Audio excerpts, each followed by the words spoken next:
തൃശൂർ വിയൂർ അതീവ സുരക്ഷാ ജയിലിന് മുകളിലൂടെ കഴിഞ്ഞ ദിവസം പറന്നത് ഡ്രോൺ അല്ല എന്ന് പ്രാഥമിക റിപ്പോർട്ട്. നെടുമ്പാശ്ശേരി വിമാനത്താവളത്തിലേക്ക് പോയ ചെറുവിമാനമാണെന്നാണ് പ്രാഥമിക നിഗമനം. അന്വേഷണം തുടരുന്നുവെന്ന് city police commissioner Nakul R Deshmukh അറിയിച്ചു.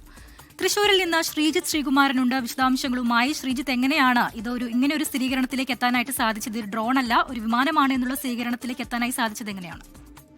അതായത് 26-ാം തീയതിയായിരുന്നു പുലർച്ചെ 1 മണിയോടെ വിയൂർ ജയിലിന് മുകളിൽ വലിയ ഡ്രോൺ എന്ന് തോന്നിപ്പിക്കുന്ന ഒരു എയർക്രാഫ്റ്റ് ശ്രദ്ധയിൽപ്പെട്ടത്. ഇത് ആദ്യഘട്ടത്തിൽ ഡ്രോൺ ആണെന്ന് തന്നെയാണ് അവിടുത്തെ ജയിൽ അധികൃതർ റിപ്പോർട്ട് ചെയ്തത്. അങ്ങനെ ഒരു വിവരമാണ് പോലീസിലേക്ക് നൽകിയത്. പുലർച്ചെ 3 മണിക്ക് ശേഷവും ഇത് കണ്ടതോടെ ഉടൻ തന്നെ വിയൂർ പോലീസ് സ്റ്റേഷനിലേക്ക് വിവരം അറിയിക്കുകയായിരുന്നു. സ്റ്റേഷനിൽ നിന്ന് പോലീസ് ഉദ്യോഗസ്ഥർ സ്ഥലത്തെത്തി ആ പ്രദേശം നിരീക്ഷിച്ചു.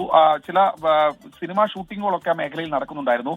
ഇനി അവരെങ്ങാനും ഇത്തരത്തിൽ ഡ്രോൺ പറത്തിയതാകുമോ എന്നൊരു ധാരണയിലായിരുന്നു ഉണ്ടായിരുന്നത്. അങ്ങനെ അന്വേഷണം പുരോഗമിച്ചത്. പക്ഷേ പിന്നീടാണ് അതൊരു എയർക്രാഫ്റ്റ് ആണ് എന്ന് മനസ്സിലായത്. ചെറു വിമാനമാണെന്ന് പോലീസിന് അന്വേഷണത്തിൽ മനസ്സിലായിട്ടുണ്ട്.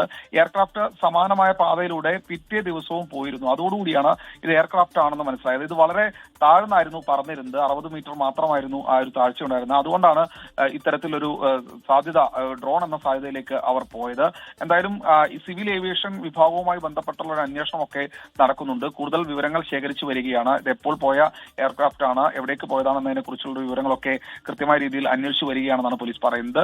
എന്തായാലും ഒരു അട്ടിമറി ശ്രമമില്ല എന്ന് പോലീസ് ഉറപ്പിക്കുന്നുണ്ട്. ശരി, ശ്രീകുമാരനാണ് തൃശൂരിൽ നിന്ന് വിശദാംശങ്ങൾ നൽകിയത്.